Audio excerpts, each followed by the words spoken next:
The morning sun cast long shadows across the marble steps of the federal courthouse as Officer Marcus Thompson adjusted his uniform one final time. As a member of the elite Royal Guard unit, he had protected judges, diplomats, and high-ranking officials for over 15 years. Today felt different somehow, though he couldn't quite put his finger on why. The courthouse buzzed with unusual activity.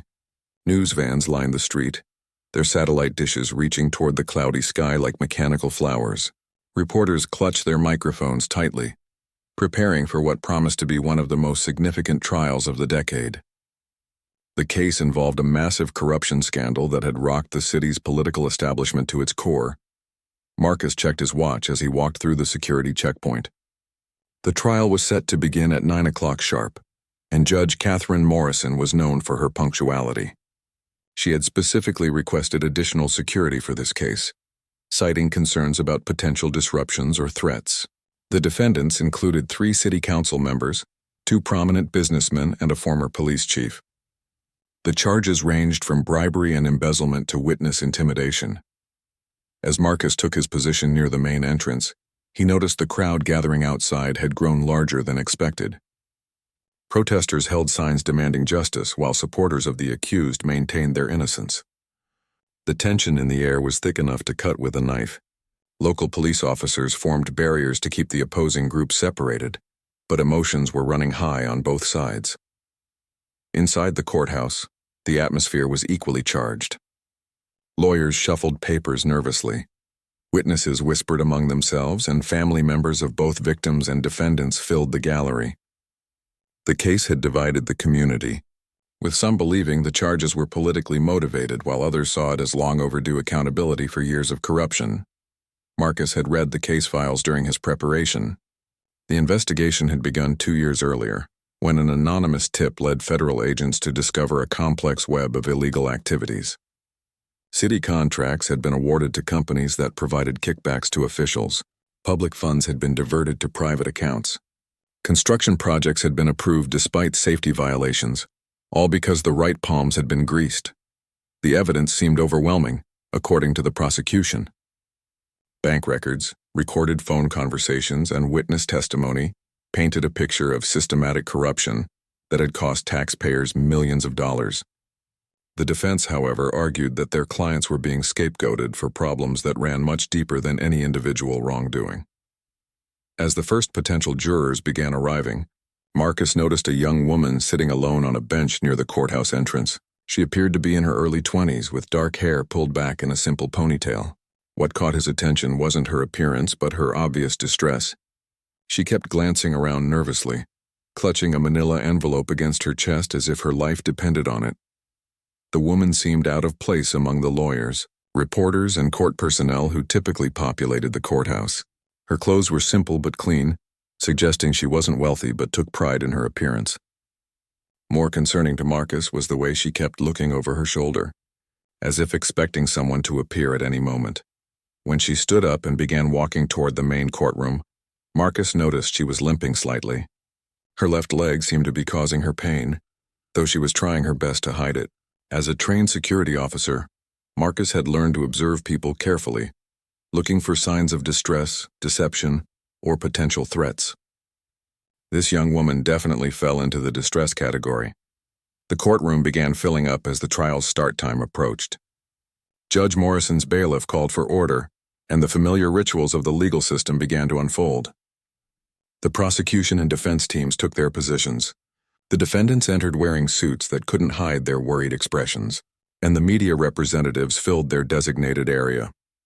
Marcus positioned himself where he could observe both the courtroom and the hallway outside. His job was to ensure everyone's safety while remaining as unobtrusive as possible. He had worked enough high-profile cases to know that emotions could explode without warning, turning a civilized legal proceeding into chaos. The young woman with the envelope had managed to find a seat in the back of the gallery, but Marcus continued to keep an eye on her. Something about her demeanor suggested she wasn't just a curious observer. She seemed to know something, or perhaps she was waiting for the right moment to act. Her nervous energy was almost palpable from across the room. As Judge Morrison entered and everyone rose, Marcus felt his instincts sharpening. Years of experience had taught him to trust his gut feelings, and right now his gut was telling him that today's trial would be anything but routine. The young woman clutched her envelope tighter, and Marcus made a mental note to position himself where he could react quickly if needed. The prosecution began their opening statements with a detailed overview of the charges. They spoke of betrayed public trust, stolen taxpayer money, and a conspiracy that had operated in plain sight for years. The defendants listened stoically, occasionally whispering to their attorneys, but their faces remained masks of controlled anxiety. During a brief recess, Marcus observed the young woman again. She had moved closer to the front of the courtroom, and her agitation seemed to be increasing. She kept checking her phone and looking toward the prosecution table, as if trying to make a decision about something important. When court resumed, the prosecution called their first witness, a former city employee who claimed to have witnessed several illegal meetings between the defendants and construction company executives. The testimony was detailed and damaging, with specific dates, times, and dollar amounts that made the corruption seem very real and very personal.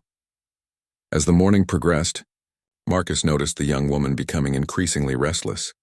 She seemed to be working up the courage to do something, but he couldn't determine what that might be. Her envelope remained clutched in her hands, and she occasionally pulled out her phone to check messages or the time. The tension in the courtroom was building with each witness testimony. The prosecution was methodically building their case, presenting evidence that painted a picture of systematic corruption that had enriched the defendants while harming the community they had sworn to serve. The defense tried to poke holes in the testimony, but the evidence seemed solid. During the lunch break, as people filed out of the courtroom, Marcus made his decision. His instincts were rarely wrong, and everything about this young woman suggested she had information relevant to the case. Whether she was a potential witness, a victim, or something else entirely, he needed to find out. The envelope she carried so protectively might contain evidence that could change the entire direction of the trial. As the afternoon session prepared to begin, Marcus realized that his routine assignment was about to become anything but routine. The young woman's secret, whatever it was, would soon be revealed, and he had a feeling it would shake the very foundations of everything they thought they knew about this case. The afternoon session began with a surprise announcement from the prosecution. They had received new information that morning that might significantly impact the case, and they requested a brief meeting with the judge in chambers. Marcus watched as the legal teams huddled together, their voices low but their gestures animated. While the lawyers conferred, Marcus decided to approach the young woman. She had returned to her seat in the gallery, but her distress was now impossible to ignore. Her hands were trembling as she held the envelope, and her face had gone pale. As he walked toward her, she looked up with eyes that seemed to plead for help. "Miss, are you all right?" Marcus asked quietly, crouching down beside her seat. "I'm Officer Thompson with Courthouse Security. You seem upset about something." The young woman looked around nervously before whispering, "I need to speak with someone about the case. I have information, but I'm scared. They told me to keep quiet, but I can't anymore. People need to know the truth." Marcus felt his pulse quicken. "Who told you to keep quiet? And what kind of information do you have?" Before she could answer, a commotion erupted near the front of the courtroom. One of the defendants, City Councilman Robert Hayes, had suddenly stood up and was arguing loudly with his attorney. His voice carried across the room as he insisted he wanted to change his plea to guilty. "This has gone on long enough," Hayes shouted. "I can't sit here and listen to more lies. I want to tell the truth about what really happened." The judge quickly called for order and requested that all spectators remain seated while she sorted out the disruption. Marcus realized this might be the perfect opportunity to get the young woman somewhere private, where she could share her information safely. "Can you walk?" he asked her gently, noticing her injured leg. "I think we should get you somewhere quiet where you can tell me what you know." She nodded and struggled to stand, clearly in pain but determined to move. Marcus offered his arm for support, and she accepted gratefully. As they made their way toward a small conference room adjacent to the main courtroom, Marcus noticed several people watching them with interest. One man in particular, sitting in the back row, seemed especially concerned about their departure. Once they were alone in the conference room, the young woman finally introduced herself. "My name is Sarah Martinez," she said, settling carefully into a chair. I was supposed to testify in this trial, but then I had an accident. At least that's what they want everyone to think it was. Marcus felt a chill run down his spine. Are you saying someone hurt you deliberately to prevent you from testifying? Sarah nodded, tears beginning to form in her eyes. 3 weeks ago, I was contacted by the FBI. They said they needed my testimony to make their case stick. I worked as a secretary for Councilman Hayes for 2 years, and I saw everything. The meetings, the money exchanges, the threats against people who asked too many questions. She opened the envelope and pulled out a stack of photographs, documents, and what appeared to be recorded conversations on small devices. I made copies of everything I could find before I quit my job last year. Bank statements, meeting minutes, even recordings I made on my phone when they thought I was just taking notes. Marcus examined the evidence with growing amazement. If this material was authentic, it would not only confirm the prosecution's case but reveal that the corruption went far deeper than anyone had suspected. There were names and amounts that hadn't been mentioned in the trial, suggesting a network of illegal activity that extended into other city departments and even state government. This is incredible, Marcus said. But you mentioned an accident. What happened? Sarah's expression darkened. After the FBI contacted me, I started getting phone calls telling me to forget what I'd seen and stay away from the trial. When I refused, things escalated. Someone broke into my apartment and went through my things. Then 3 weeks ago, I was leaving my current job when a car ran a red light and hit me. She pulled up her pant leg to reveal a cast and extensive bruising. The driver didn't stop. The police said it was a hit and run, but I know it was meant to keep me from testifying. They wanted me either dead or too scared to come forward. Marcus was processing this information when there was a knock on the conference room door. A FBI agent he recognized from previous cases entered, followed by the lead prosecutor. Ms. Martinez, the prosecutor said with obvious relief. We've been looking for you. When you didn't respond to our calls, we feared the worst. Agent Lisa Chen, whom Marcus had worked with before, explained the situation. We've been trying to locate Sarah for weeks. Her testimony is crucial to our case, but when she stopped responding to our attempts to contact her, we had to proceed without her. We suspected she might have been intimidated or threatened. Sarah looked uncertain. I wanted to come forward sooner, but I was scared. After the accident, I didn't know who to trust. But watching the trial today, seeing those men sit there and act innocent when I know what they did, I couldn't stay silent anymore. Agent Chen examined the evidence Sarah had brought. This is exactly what we needed to complete our case. Some of these documents show connections we hadn't established yet. There are people mentioned here who we didn't even know were involved. The prosecutor was particularly interested in recordings that seemed to capture conversations between the defendants and individuals who hadn't been charged yet. These recordings could lead to additional arrests, she said. The conspiracy appears to be much larger than we initially understood. Meanwhile, back in the main courtroom, Councilman Hayes had indeed changed his plea to guilty and was now speaking openly about his involvement in the corruption scheme. His sudden cooperation was creating chaos among the other defendants, who were frantically conferring with their attorneys. Marcus received updates about the courtroom situation through his radio. Judge Morrison had called a recess to deal with Hayes's plea change and his offer to cooperate with the prosecution. The other defendants were demanding separate trials, claiming that Hayes's statements would prejudice their cases. Sarah, Agent Chen said, would you be willing to testify today if we can arrange it? Your evidence could be the final piece that brings down this entire network. Sarah looked frightened but determined. I came here to tell the truth, but I need protection. If they were willing to try to kill me once, they'll try again when they find out I'm testifying. Marcus spoke up. I can personally ensure her safety while she's in the courthouse, but she'll need federal protection after that. Agent Chen nodded. That's already been arranged. We have a safe house ready, and she'll have around-the-clock protection until this is over. As they prepared to return to the courtroom, Marcus helped Sarah organize her evidence and made sure she felt ready to face what would undoubtedly be intense questioning from defense attorneys. Her courage in coming forward, despite the obvious danger, impressed him greatly. The afternoon was about to take a dramatic turn that no one in the courtroom could have anticipated. Sarah's testimony would not only confirm the charges against the current defendants, but reveal a web of corruption that reached into places no one had suspected. The real shock would come when her evidence pointed to people who were supposed to be investigating the corruption, not participating in it.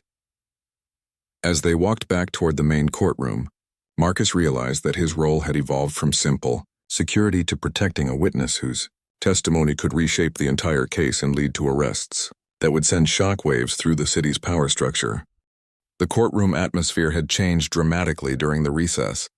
Word of Councilman Hayes's guilty plea had spread quickly, and additional security personnel had been called in to manage the growing crowd of reporters and spectators outside. Marcus carefully helped Sarah navigate through the bustling hallway, making sure to shield her from the cameras and curious onlookers.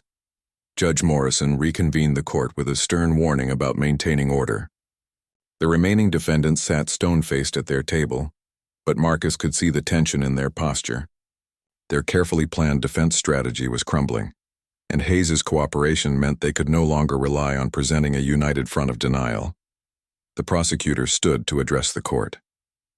"Your Honor, we have a new witness who has come forward with crucial evidence related to this case. Mrs. Sarah Martinez was previously employed by Councilman Hayes and has documentation and recordings that significantly expand the scope of this investigation." The defense attorneys immediately objected, claiming they hadn't had time to review any new evidence or prepare for cross-examination of an unexpected witness.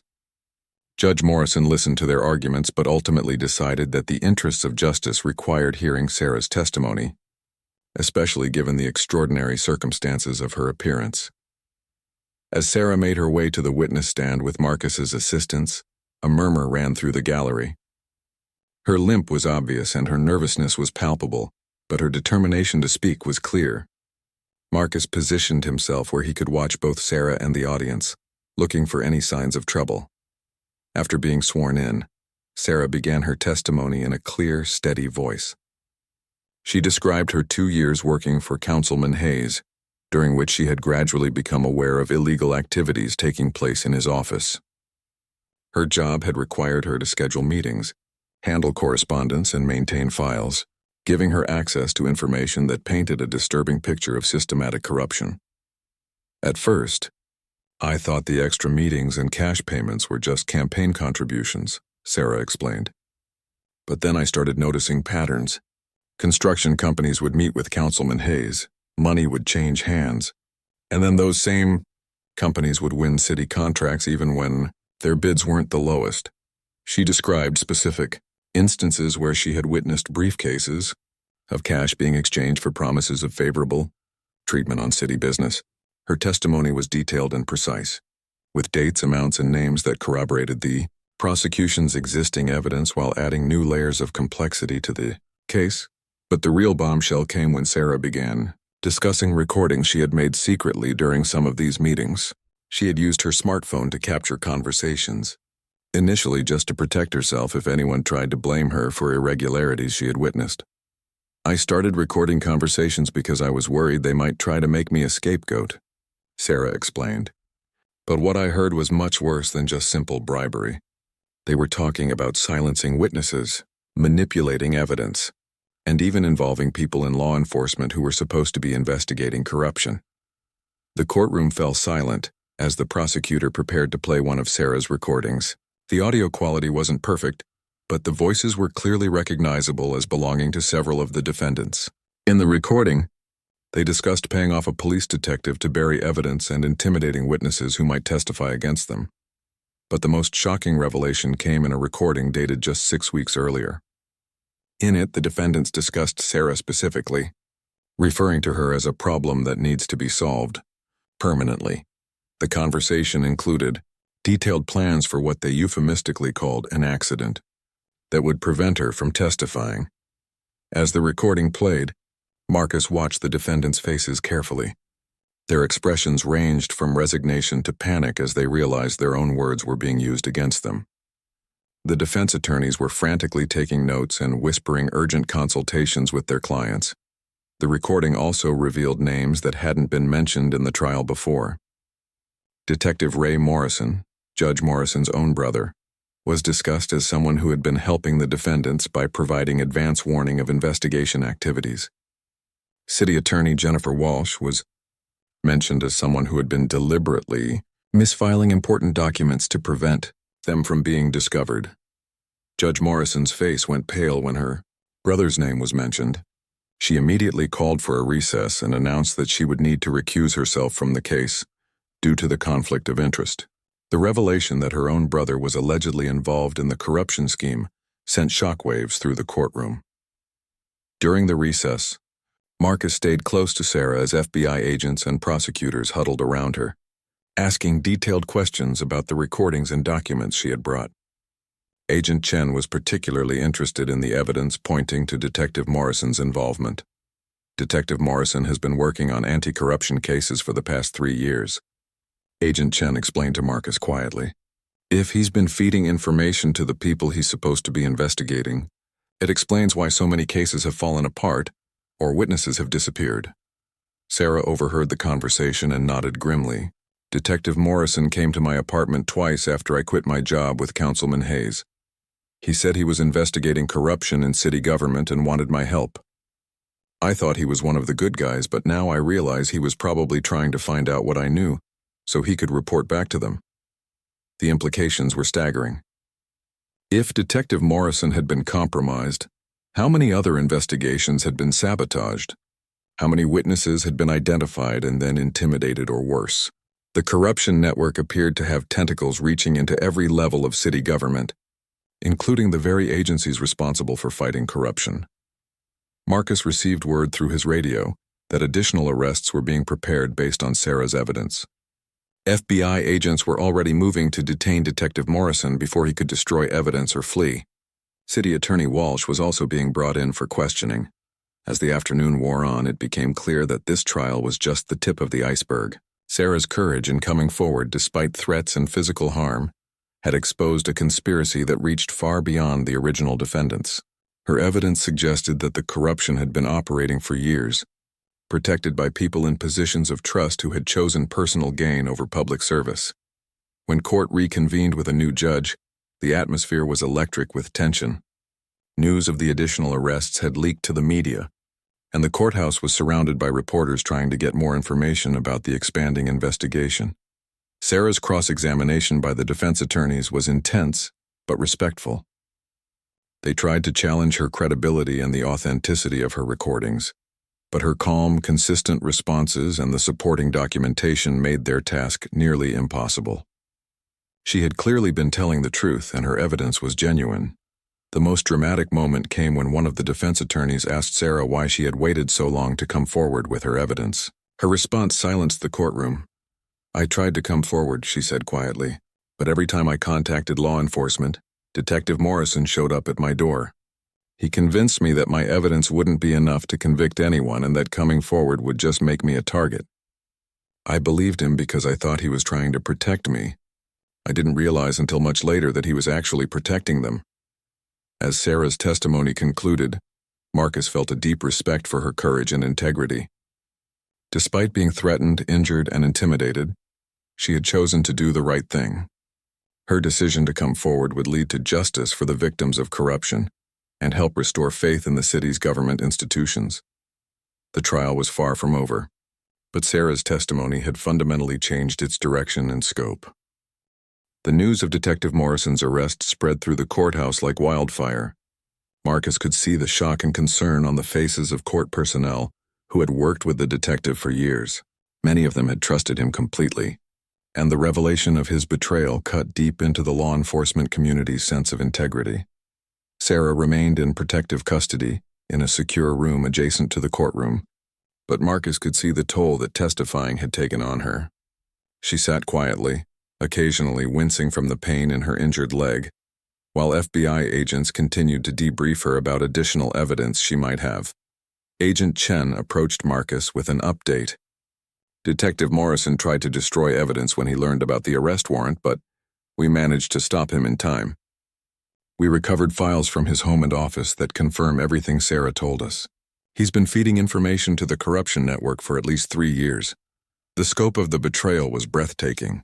Detective Morrison had not only warned the defendants about upcoming raids and investigations, but he had also been actively sabotaging cases by losing evidence, intimidating witnesses, and providing false information to other law enforcement agencies. There's more, Agent Chen continued. We found evidence that Detective Morrison was involved in Sarah's hit-and-run accident. He hired someone to run her down and make it look like a random traffic incident. If she hadn't been so determined to come forward today, he might have succeeded in silencing her permanently. Marcus felt his anger rising as he considered how close they had come to losing Sarah and her crucial testimony. The fact that a sworn law enforcement officer had been willing to commit attempted murder to protect a corruption scheme was almost incomprehensible. Meanwhile, in the main courtroom, the remaining defendants were watching their carefully constructed defense collapse in real time. City Attorney Jennifer Walsh had been arrested during the lunch break, and news of her involvement had reached the court. The prosecution was now asking for additional time to present new evidence based on Sarah's testimony and the arrests of Morrison and Walsh. The new judge, the Honorable Patricia Williams, had been called in to replace Judge Morrison after her recusal. Judge Williams had a reputation for running a tight courtroom and had no patience for the kind of corruption that was being exposed. She listened carefully as prosecutors outlined the expanding scope of the case. Your Honor, the lead prosecutor said, what we initially believed to be a localized corruption scheme involving city contracts has now been revealed as a systematic conspiracy that compromised the very agencies responsible for investigating such crimes. We have evidence of witness intimidation, evidence tampering, and even attempted murder. The defense attorneys were struggling to adapt to the rapidly changing circumstances. Their clients had gone from facing corruption charges to potentially being part of a criminal conspiracy that included attempted murder. The plea bargains they had been negotiating were now completely inadequate for the severity of the crimes being revealed. Sarah was called back to testify about her interactions with Detective Morrison. With Marcus providing support as she walked to the witness stand, she described how the detective had contacted her multiple times after she left Councilman Hayes' office. Detective Morrison seemed very interested in what I had seen and heard while working for the councilman, Sarah testified. He would show up at my apartment unannounced and ask detailed questions about specific meetings and documents. At the time, I thought he was building a case against the corruption, but now I understand he was actually gathering intelligence for the people involved. She described how Morrison had convinced her that coming forward would be dangerous and ineffective. He had told her that the corruption went so high up in city government that any testimony she provided would be buried or ignored. His warnings had seemed like protective advice from a concerned law enforcement officer, but they were actually threats designed to keep her silent. The night before my accident, Sarah continued, Detective Morrison called me and said he had heard rumors that I was planning to contact federal authorities. He warned me that doing so would be a serious mistake and that I should consider leaving town for my own safety. Less than 12 hours later, I was hit by that car. The courtroom was completely silent as Sarah described the accident. The car had struck her deliberately, aiming for maximum damage while maintaining plausible deniability as a traffic incident. Only her quick reflexes in diving toward the curb had saved her life. Agent Chen took the stand to provide details about the investigation into Detective Morrison's activities. The evidence recovered from his home and office painted a picture of systematic corruption that went back years. He had been receiving regular payments from the defendants in exchange for inside information about law enforcement activities. Detective Morrison had detailed files on every witness in corruption. Cases he was assigned to investigate, Agent Chen testified. He knew their addresses, their vulnerabilities, and their families. This information was shared with the people he was supposed to be investigating, allowing them to intimidate or eliminate threats to their operation. The evidence also showed that Morrison had been involved in at least 3 other cases where witnesses had mysteriously disappeared or recanted their testimony. In each case, the witnesses had been contacted by Morrison shortly before they changed their minds about cooperating with investigators. But perhaps the most damaging evidence against Morrison was a recorded conversation between him and Councilman Hayes, captured on one of Sarah's devices. In the recording, Morrison provided detailed information about FBI surveillance activities and warned Hayes about an upcoming raid on his office. The feds are planning to hit your office next Tuesday morning, Morrison could be heard saying on the recording. Make sure anything sensitive is moved out before then, and we need to deal with the secretary situation permanently.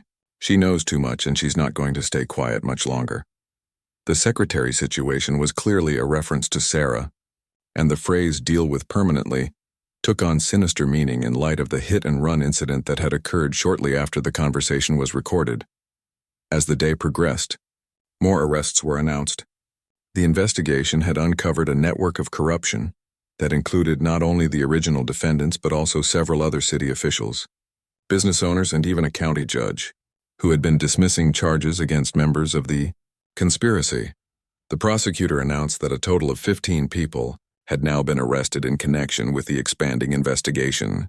The charges ranged from bribery and embezzlement to witness intimidation, evidence tampering, and attempted murder. Sarah's courage in coming forward despite the obvious dangers had broken open a case that law enforcement had been struggling with for years. Her evidence provided the missing links that connected various suspicious activities into a clear pattern of organized corruption. Marcus found himself deeply moved by Sarah's bravery and integrity. Despite being threatened, physically harmed, and isolated, she had chosen to do the right thing. Her decision to trust the system despite its apparent failures had ultimately exposed the very people who had been corrupting it. As the court day ended, Marcus escorted Sarah to a secure vehicle that would transport her to a federal safe house. She would remain under protection until all the trials were completed and the remaining members of the conspiracy were identified and arrested. "Thank you for helping me today," Sarah said to Marcus as they reached the vehicle. "I was so scared when I came to court this morning. I wasn't sure I could go through with testifying, but you made me feel safe enough to tell the truth." Marcus smiled and nodded. "You're incredibly brave, Sarah. What you did today will help a lot of people and make sure justice is served. The city owes you a debt of gratitude." As the secure vehicle drove away, Marcus reflected on how his routine security assignment had turned into something much more significant. He had helped protect a witness whose testimony would reshape the city's government and restore faith in its institutions.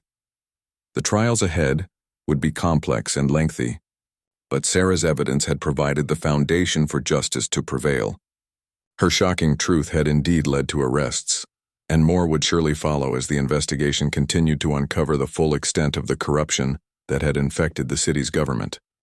3 weeks had passed since Sarah's dramatic testimony, and the courthouse had become the center of one of the largest corruption investigations in the city's history. Marcus had been assigned to coordinate security for the multiple trials that were now running simultaneously, each revealing new layers of the conspiracy that Sarah's courage had exposed. The original trial had concluded with guilty verdicts for all remaining defendants. Councilman Hayes's cooperation and Sarah's evidence had made conviction inevitable. But that was just the beginning. The investigation had grown to encompass 15 defendants across multiple cases, and new arrests were being made almost weekly as investigators followed the money, trailed deeper into the city's power structure. Marcus had maintained regular contact with Sarah during her time in protective custody. The FBI had kept her at a secure facility outside the city, but she had been called back several times to testify in the related cases that had grown out of her original evidence. Each time she returned, Marcus was struck by her resilience and determination to see justice done. The investigation had revealed corruption that reached into every level of city government. The mayor's office, the city planning department, the police department, and even the city's legal department had all been compromised to varying degrees. Millions of dollars in public funds had been stolen or misdirected, and dozens of city employees had been involved in the conspiracy. Detective Morrison's trial had been particularly shocking. Evidence presented showed that he had not only betrayed his oath as a law enforcement officer, but had also been directly involved in violent crimes against witnesses and investigators. The hit-and-run attack on Sarah was just one of several attempts to silence people who threatened the conspiracy. Morrison was essentially running a criminal organization within the police department, Agent Chen explained to Marcus during one of their briefings. He recruited other corrupt officers, provided protection for the conspiracy's activities, and eliminated threats through intimidation and violence. The prosecution had uncovered evidence that Morrison had been involved in the mysterious disappearance of 2 other potential witnesses in previous corruption cases, while their bodies had never been found. Phone records and financial transactions strongly suggested that Morrison had arranged for them to be killed to protect the conspiracy city. Attorney Jennifer Walsh's case had revealed another disturbing aspect of the corruption. As the city's chief legal officer, she had been responsible for reviewing contracts and ensuring legal compliance with city business. Instead, she had used her position to facilitate illegal activities and cover up evidence of wrongdoing. Walsh was the perfect inside person for them, the prosecutor explained during her trial. She could make legal problems disappear, ensure that unfavorable contracts never got proper review, and provide advance warning when legal challenges were being prepared against the conspiracy. Walsh had also been involved in intimidating witnesses and victims. Her law degree and official position had given her credibility when she approached people who might testify against the conspiracy. She would offer legal advice that was actually designed to discourage them from cooperating with investigators. But the most shocking revelation came during the trial of County Judge Harold Peterson, who had been arrested based on evidence found in Detective Morrison's files. Peterson had been systematically dismissing charges against members of the conspiracy while imposing harsh sentences on their competitors and critics. Judge Peterson perverted the entire justice system, the prosecutor declared during opening statements. He turned his courtroom into a tool for protecting criminals and punishing honest citizens who tried to expose corruption. The evidence against Peterson included recorded conversations where he discussed specific cases with members of the conspiracy before trials had even begun. He had predetermined the outcomes of cases based not on evidence and law, but on whether the defendants were part of the corrupt network. Sarah's testimony in Peterson's trial was particularly powerful because she had recorded conversations where the judge was mentioned by name as someone who could be counted on to protect the conspiracy. Her evidence showed that Peterson had dismissed charges against conspiracy members at least 12 times over the past 3 years. Meanwhile, the investigation continued to expand. Financial records recovered from the various defendants had revealed connections to corruption in neighboring cities, and even at the state level. Federal investigators were now working with multiple jurisdictions to trace the full extent of the network. The city's residents had initially been shocked by the revelations, but shock had gradually turned to anger as the full scope of the betrayal became clear. Public meetings were packed with citizens demanding accountability and reforms to prevent future corruption. The city council, now operating with only honest members after multiple arrests, was working to implement new transparency and oversight measures. Marcus had been present for many of these public meetings, providing security as emotions ran high. Citizens were outraged not just about the money that had been stolen, but about the fundamental betrayal of trust by people they had elected and hired to serve them.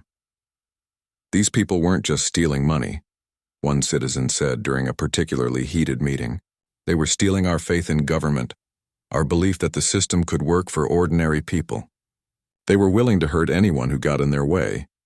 The construction companies that had been part of the conspiracy were facing their own legal troubles. Several major projects had been built with substandard materials and ignored safety regulations because inspections had been bought off. The city now faced millions of dollars in costs to repair or replace buildings and infrastructure that had been compromised by the corruption. One particularly tragic case involved a community center that had been built with defective materials. The building had partially collapsed during a children's basketball game, injuring 12 young people. Investigation revealed that the construction company had used substandard concrete and steel because they knew the city inspectors were being paid to look the other way. Sarah had been called to testify about this case as well, because her recordings included conversations where building inspections were discussed as just another service that could be purchased from corrupt city officials. Her evidence helped prosecutors prove that the defendants had known their actions would put innocent people at risk. They talked about safety inspections like they were ordering lunch, Sarah testified. They would joke about how much it cost to get a passing grade on an inspection, regardless of whether the building was actually safe. The human cost of the corruption was becoming clearer with each trial. Beyond the money that had been stolen, people had been hurt, threatened, and in some cases killed to protect the conspiracy. Families had lost their homes when construction projects failed. Small business owners had been driven out of business when they couldn't compete with companies that were bribing officials. Marcus had seen the pain on the faces of victims who testified about how the corruption had affected their lives.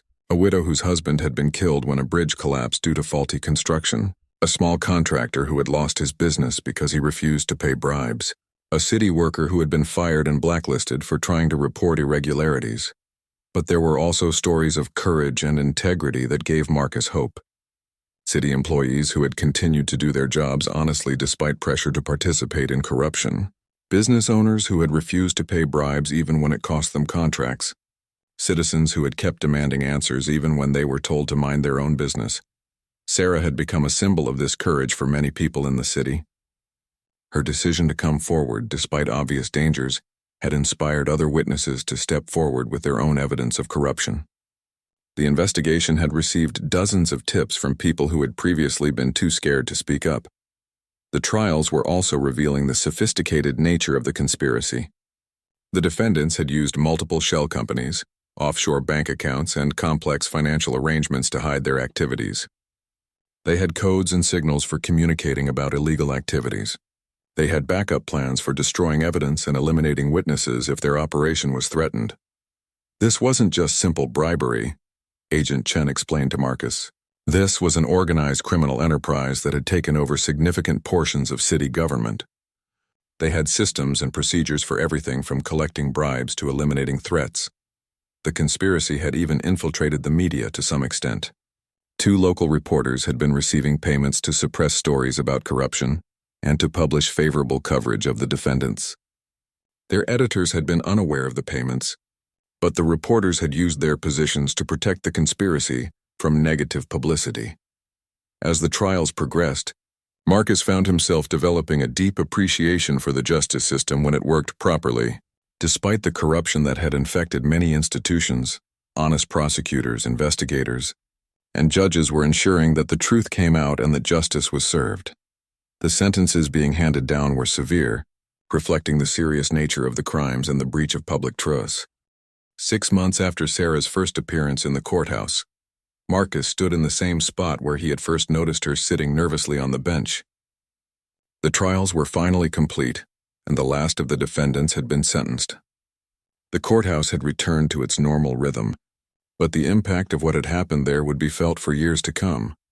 Sarah had been released from protective custody the previous week, and the FBI had helped her relocate to a new city where she could start fresh. Her injuries from the hit and run had healed, though she still walked with a slight limp that served as a permanent reminder of the price she had paid for her courage. Marcus had been present at the courthouse when Sarah came to collect her personal belongings that had been held as evidence during the trials. She looked different now, more confident and at peace, though he could still see traces of the trauma she had endured.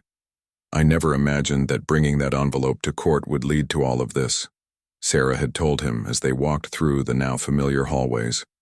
"Sometimes I wonder if I would have had the courage to come forward, if I had known how big this conspiracy really was." The investigation had ultimately led to 43 arrests across 3 cities and 2 counties. The corruption network had been far more extensive than anyone had initially suspected, reaching into state government and involving millions of dollars in stolen public funds. Sarah's evidence had been the key that unlocked the entire conspiracy. Detective Morrison had died in prison just 2 months into his life sentence, the victim of an attack by other inmates who had learned about his crimes against women and children. Judge Peterson was serving his sentence in federal prison, where his former position offered him no protection from the consequences of his actions. City Attorney Walsh had cooperated with investigators after her conviction, providing additional evidence that led to more arrests at the state level. Her cooperation had reduced her sentence, but she would still spend the next 8 years in federal prison. The city had recovered much of the stolen money through asset forfeiture and restitution orders, though the full financial impact of the corruption would take years to calculate. More importantly, the city had implemented comprehensive reforms to prevent future corruption, including independent oversight committees, mandatory financial disclosures, and whistleblower protection programs. Marcus had been commended for his role in protecting Sarah and ensuring that she could testify safely. His ability to recognize her distress and provide the security she needed had been crucial to the success of the entire investigation. He had received several offers for promotions and transfers, but he had chosen to remain at the courthouse where he felt he could continue to make a difference. The new mayor, elected in a special election after the previous mayor's arrest, had established a citizen oversight committee to monitor city government operations. Sarah had been invited to serve on the committee, but she had declined, preferring to build a new life away from the painful memories of her experience. The community center that had been damaged by substandard construction had been completely rebuilt using proper materials and honest contractors. A plaque near the entrance honored Sarah Martinez and other whistleblowers who had risked their safety to expose corruption and protect public welfare. Local newspapers had won several journalism awards for their coverage of the corruption trials, and the story had become a case study in law schools and police academies across the country. Sarah's courage in coming forward despite intimidation and violence had inspired other communities to take stronger action against corruption in their own governments. Agent Chen had been promoted to head the FBI's public corruption unit for the region, largely based on her work in prosecuting the conspiracy that Sarah had exposed. She often spoke at conferences about the importance of protecting witnesses and creating safe channels for people to report corruption. Sarah Martinez changed everything for us, Agent Chen would tell her audiences. Her courage in coming forward despite obvious dangers showed us that ordinary citizens can be the most powerful force against corruption when they're properly protected and supported. Marcus had stayed in touch with Sarah through occasional emails and phone calls. She had enrolled in college and was studying to become a paralegal, inspired by her experience with the justice system to pursue a career in law.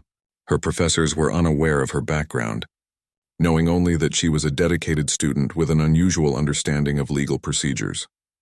In her last email to Marcus, Sarah had written about her new life with a sense of hope and purpose that had been missing during her dark days in protective custody. She was making new friends, pursuing her education, and slowly rebuilding her trust in the world around her. "I still have nightmares sometimes about the accident and everything that happened," she had written. "But I also have dreams about the future now, and that's something I didn't have before. I know that what I did mattered, and that gives me strength to keep moving forward." The courthouse had returned to its normal operations, but Marcus often found himself thinking about the lessons he had learned from Sarah's experience. He had seen how a single person's courage could change everything, how corruption could infect even the most trusted institutions, and how justice could prevail when good people were willing to take risks to support it. New security protocols had been implemented throughout the courthouse system, designed to better protect witnesses and encourage people to come forward with information about wrongdoing. Marcus had helped develop these protocols, drawing on his experience with Sarah's case to create safer environments for people who needed to report corruption. The city's police department had undergone major reforms, with new leadership and oversight systems designed to prevent the kind of internal corruption that Detective Morrison had represented. Community trust in law enforcement was slowly being rebuilt through transparency, initiatives and citizen review boards. Marcus often worked security for public meetings where city officials reported on their progress in implementing reforms and rebuilding public trust. The attendance at these meetings remained high, showing that citizens were staying engaged and holding their government accountable. During one such meeting, Marcus noticed a young woman in the audience who reminded him of Sarah. She was asking pointed questions about city contracts and financial oversight, clearly knowledgeable about the issues and unafraid to challenge officials when their answers seemed incomplete. After the meeting, Marcus approached the woman and introduced himself. She turned out to be a journalism student, working on an investigative project about local government transparency. Her dedication to holding officials accountable reminded him of the courage Sarah had shown, and he offered to help her understand how the security systems work to protect people who reported corruption. "There are still good people in government," Marcus told her, "and there are systems in place now to protect people who see wrongdoing and want to report it." What happened with Sarah Martinez showed us how important it is to support people who are willing to speak up. The young journalist thanked him for the information and promised to include details about witness protection in her article. As Marcus watched her leave, he felt hopeful about the future. Sarah's legacy was inspiring a new generation of citizens to stay engaged and hold their government accountable. As Marcus ended his shift that evening, he walked past the bench where he had first noticed Sarah sitting with her envelope of evidence. A small memorial plaque had been installed there, honoring all the witnesses and whistleblowers who had risked their safety to expose corruption and protect the public interest. The plaque didn't mention Sarah by name, respecting her desire for privacy in her new life. But Marcus knew that her courage had made it possible. Her decision to trust the system, despite its apparent failures, had ultimately restored faith in justice and democracy for an entire community. The courthouse was quiet now, but Marcus knew that tomorrow would bring new challenges and new opportunities to protect people who needed the courage to do the right thing. Sarah Martinez had shown him that ordinary people could be heroes, and that truth and justice could prevail when good people were willing to stand up and support each other.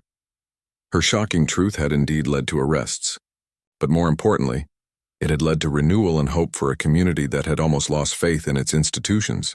The courage of one young woman with an envelope full of evidence had changed everything, and her legacy would continue to inspire others for generations to come.